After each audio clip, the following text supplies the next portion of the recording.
Masyrik telah menyebut, Yang Berhormat Dato' Ahmad Tengah telah menyebut, dan saya selalu juga mendengar, malah Yang Berhormat Perdana Menteri sini pun telah menyebut Sarawak has a potential to be the battery of the region.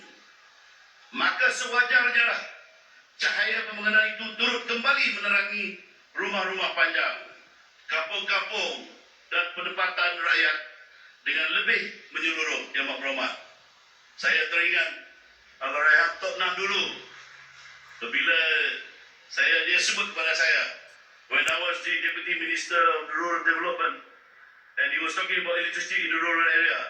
Alex, I don't like to see high tension cable from Batangai Dam overhead big houses, but long houses are still gelap, dia kata. Do something about rural development electricity system. Jadi benar, Yang Berhormat.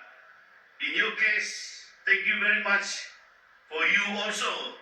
Kita tidak boleh menafikan bahawa usaha kerajaan dipimpin oleh Yang Berhormat sudahlah meletakkan dasar, dan pelaksanaan pun kita dah dapat solar sebelumlah kita dapat grid. Di mana grid boleh kita sampaikan grid. Terima kasih. Ya.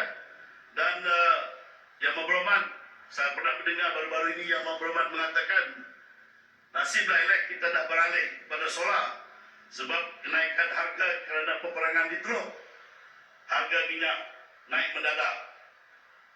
Benar Yang Berhormat, tapi Yang Berhormat terima kasihlah sebab you also realize that sejak berapa tahun sudah kita menggunakan solar di perumahan rumah-rumah panjang, sudah tiba masanya